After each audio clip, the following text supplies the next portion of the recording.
Hi there, this is Ashutosh Upadhyay.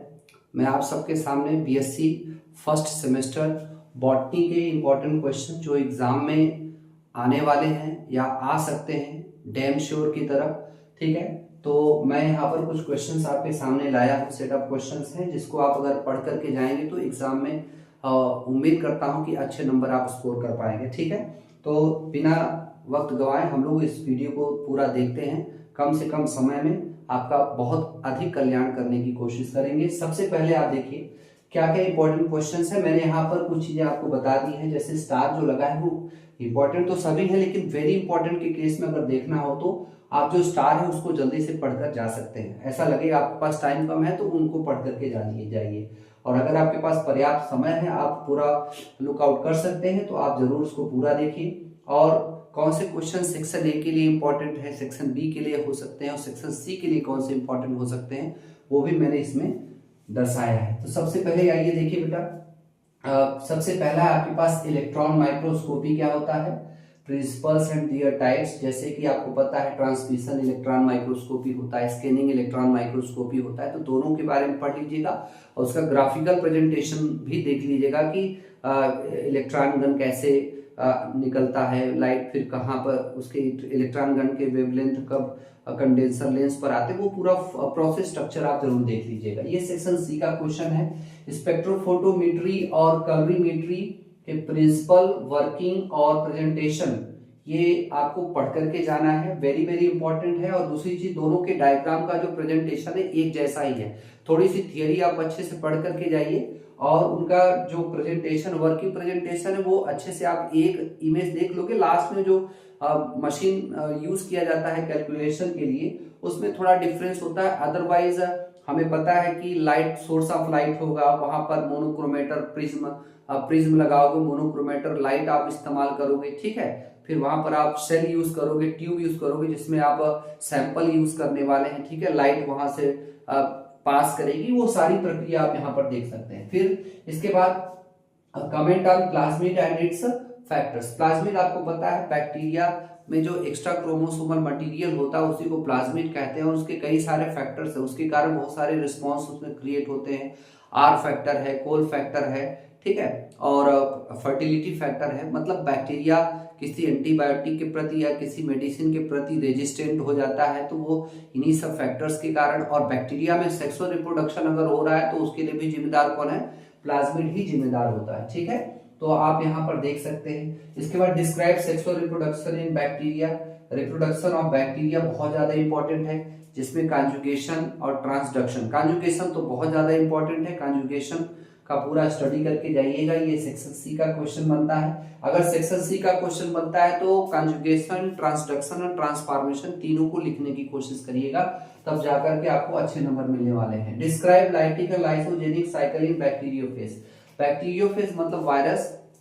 Bacteriophage में आपको ये देखना है कि लाइफ साइकिल जब उसकी चलती है तो लाइटिक मतलब कुछ केसेस में क्या होता है कि ये जो बैक्टीरियोफेज है ये जो होस्ट बैक्टीरिया होता है वो उसको क्या करता है, एट द पॉइंट उसको लास्ट में किल कर देता है अपने लाइफ साइकिल को पूरा करने के लिए, और इसको लाइटिक कह सकते हो। लाइसोजेनिक में क्या होता है कि ये बैक्टीरिया को किल नहीं करता बल्कि सिम्बायोटिक तरीके से अपने कैरेक्टर को पास करता है।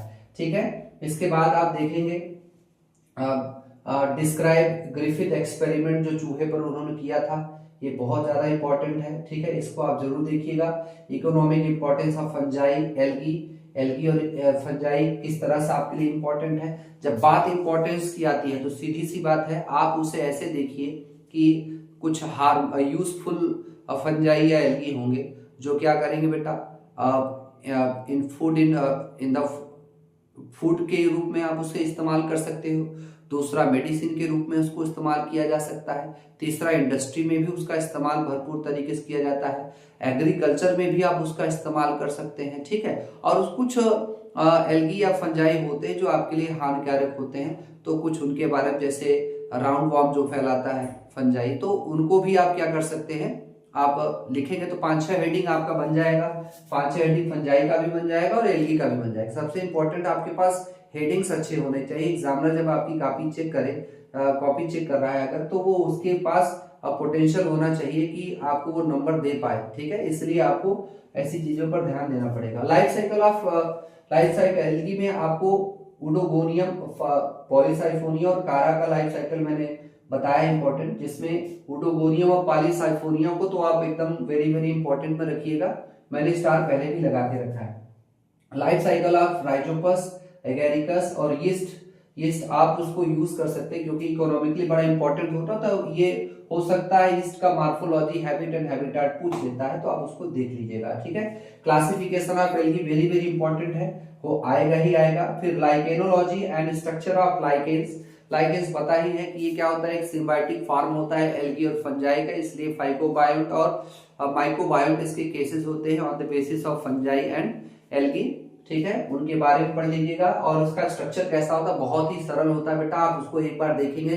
आपकी ये कोशिश होनी चाहिए कि जब भी आप कोई भी क्वेश्चन अटेम्प्ट करें, अगर उसमें डायग्राम वाला इमेज डायग्राम बेसिस कोई क्वेश्चन हो उसको जरूर करिए, क्योंकि डायग्राम बनाने के बाद वहां से जो हेडिंग आप डायग्राम बनाते हैं, उसके जो लेबल डायग्राम बनाते हैं जिसमें आप उसके नाम वगैरह इंट्रोड्यूस करते हैं, तो वो वहां से आपकी हेडिंग भी बन जाती है, ठीक है। और उससे आप अच्छे से अच्छे जितने डिमांडेड लाइंस होती है, डिमांडेड वर्ड्स में आप उसको पूरा कर पाएंगे, ठीक है। इसलिए इस पर जरूर ध्यान दीजिएगा। मशरूम कल्टीवेशन एगेरिकस से रिलेटेड है, फंजाई है। मशरूम कल्टीवेशन क्या होता है, आजकल हम उसको फूड वेजिटेबल के रूप में बहुत ज्यादा इस्तेमाल करते हैं, बहुत ज्यादा न्यूट्रिशियस होता है और इसका इंपॉर्टेंस क्या है हमारे लिए। ब्लाइट ऑफ पोटैटो, जो आलू में रोग लगता है, ठीक है। अर्ली और लेट करके दोनों क्वेश्चन बनता है, अगर इंडिविजुअल पूछेगा तो सेक्शन बी का क्वेश्चन होगा, दोनों पूछ लिया तो वो सेक्शन सी का क्वेश्चन बन जाएगा बेटा।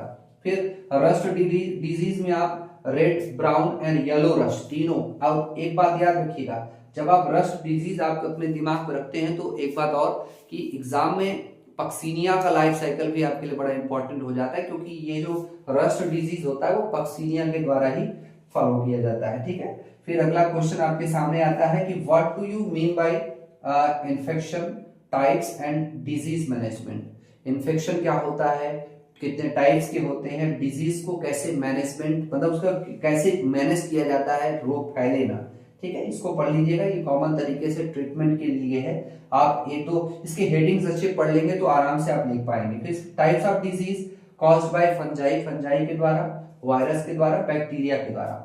पांच टाइप इसके पढ़ लीजिएगा, केवल हेडिंग पढ़ लीजिएगा और छोटे जो उसके बहुत सारे हेडिंग्स तो आपके क्या बन जाएंगे बेटा, शॉर्ट नोट्स बन सकते हैं, ठीक है। इसलिए अगर आप यहाँ पढ़ लिए तो यहाँ पढ़ने की आवश्यकता नहीं पड़ेगी, ठीक है। Role of microbiology in our life, मतलब बैक्टीरिया कैसे हमारे लाइफ के लिए बड़ा इंपॉर्टेंट है। आपको पता ही है कि नाइट्रोजन साइकिल जो चलती है, जिसके कारण मिट्टी में उर्वरा शक्ति बढ़ती है, पौधे ग्रोथ कर पाते हैं, वो सब नाइट्रोजन साइकिल के कारण ही होती है।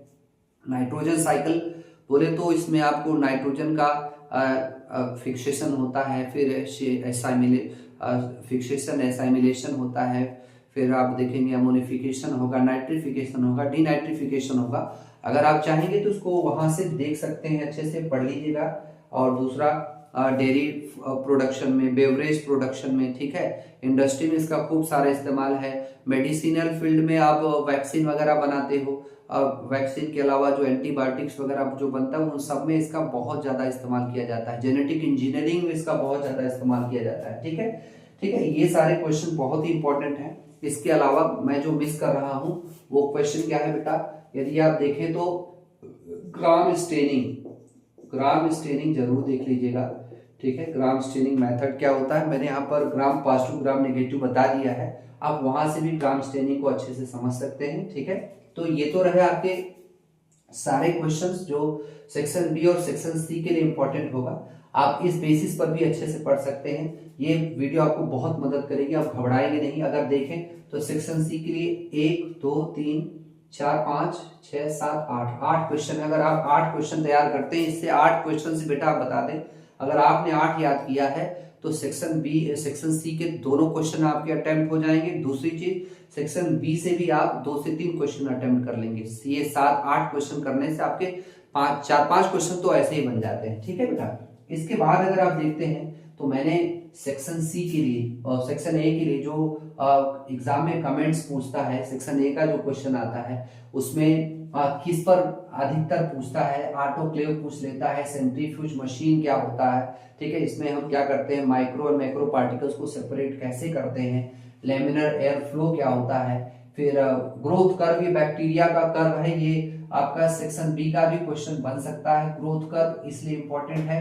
कीमोटैक्सिस भी बहुत ज्यादा इंपॉर्टेंट है, क्यों, क्योंकि इसमें और बहुत सरल भी है, इसको आप बहुत परेशानी का सबब मत समझिएगा, क्यों, क्योंकि कीमोटैक्सिस का अर्थ यही होता है कि बैक्टीरिया केमिकल के प्रति पॉजिटिव मूवमेंट कर रहा है कि निगेटिव कर रहा है। अगर बैक्टीरिया केमिकल की ओर जा रहा है, इसका मतलब उसके लिए बेनिफिशियल है, तो वो पॉजिटिव कीमोटैक्सिस दिखाएगा। अगर बैकवर्ड जा रहा है, इसका मतलब वहां कोई एल्कोहल है, कोई पॉइजनस चीज है जो उस बैक्टीरिया को नुकसान पहुंचा सकता है, तो निगेटिव कीमोटैक्सिस का शो करेगा। स्पोरुलेशन, स्पोर फॉर्मेशन की प्रक्रिया, फिर इसके बाद प्रियॉन्स क्या होते हैं, वायरॉइड्स क्या होते हैं। भाई प्रियॉन्स में आप देखेंगे प्रोटीन ही होता है, वायरॉइड्स में केवल आरएनए मतलब न्यूक्लिक एसिड होता है, प्रोटीन नहीं होता। इस तरह से difference between gram positive and gram negative very very important है। तो ये तो भाई दोनों में इंपॉर्टेंट है, एनिमल और जूलॉजी दोनों में, जूलॉजी और बॉटनी दोनों में है। क्यों, क्योंकि प्रोकैरियोटिक यूकैरियोटिक डिफरेंस बैक्टीरिया के बेसिस पर पूछ लेता है बेटा, इसलिए इंपॉर्टेंट है ये। फिर माइकोप्लाज्मा, माइकोप्लाज्मा मतलब ऐसे बैक्टीरिया जो कि विदाउट सेल वॉल कंसिस्ट होते हैं। फिर फाइटोप्लाज्मा, फिर माइकोराइजा, माइकोराइजा बोले तो ये फंगस होते हैं जो क्या होते हैं बेटा, सिम्बायोटिक लाइफ सर्वाइव करते हैं रूट के साथ। तो और ये कुछ डिजीज है, सिट्रस कैंकर, डैम्पिंग, विल्टिंग, ठीक है। फिर फर्मेंटेशन क्या है, बैक्टीरिया जो है जो एरोबिक रेस्पिरेशन करता है, चीजों को सड़ा करके उसको नया रूप दे देता है, उसको हम फर्मेंटेशन कह सकते हैं। वैक्सीन जो हम जेनेटिक इंजीनियरिंग के थ्रू उसको मॉडिफाई करके हम प्राप्त करते हैं।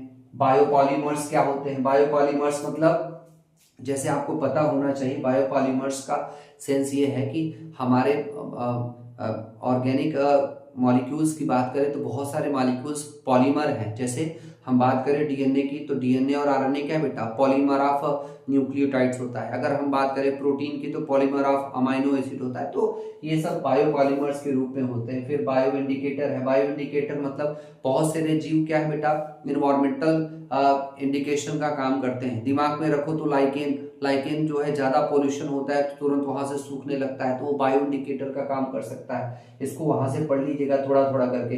फिर बायो सेंसर क्या होता है, ठीक है, बायो सेंसर ये एक इलेक्ट्रॉनिक डिवाइस होती है जो क्या करता है बेटा, जो बायोलॉजिकल केमिकल्स होते हैं उसको पिक करता है, पहचानने की कोशिश करता है। बायोडिग्रेडेशन अर्थात जो चीजें आसानी से जीवों के द्वारा क्या हो जाए, डिग्रेड हो जाए, अर्थात वो डिकम्पोज हो जाए आसानी से, तो वो चीजें हो गई। फिर बायो रिमेडिएशन है, मतलब ट्रीटमेंट प्रक्रिया। फिर पैरासेक्सुअलिटी जो कि जेनेटिक रिकॉम्बिनेशन के थ्रू हम बनाते हैं। ये सारी चीजें बेटा बहुत ही ज्यादा इंपॉर्टेंट है।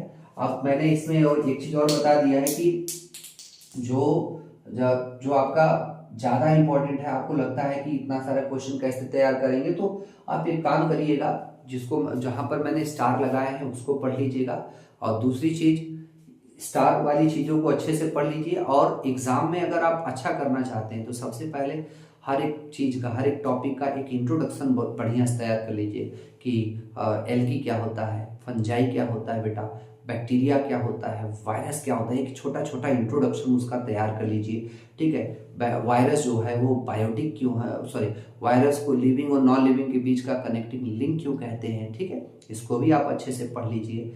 हाँ, तो अगर आप ये सब कर पाते हैं तो आपका पेपर बहुत ही अच्छा जाएगा, मैं पूरी उम्मीद करता हूँ। लेकिन एक चीज़ और बता दूँ आपको बेटा, पूरे कॉन्फिडेंस के साथ इसको पेपर में लिखिए, आपको अच्छे नंबर प्राप्त होंगे। और इन्हीं सब शब्दों के साथ मैं अपनी वीडियो को यहीं पर रोकता हूँ। इससे पहले मैं आपसे रिक्वेस्ट करूँगा कि आप सभी लोग मेरा वीडियो शेयर कीजिए, सब्सक्राइब कीजिए। और आने वाले समय में गुड न्यूज़ ये होगा कि बहुत जल्द मैं जो है BSc second semester, BSc fourth semester, BSc six semester के क्लासेस ऑनलाइन या ऑफलाइन भी पढ़ाऊंगा, तो यूट्यूब पर उसको अपलोड जरूर करूंगा, इसलिए मेरा चैनल जरूर सब्सक्राइब कीजिएगा। Thank you, bye bye, take care.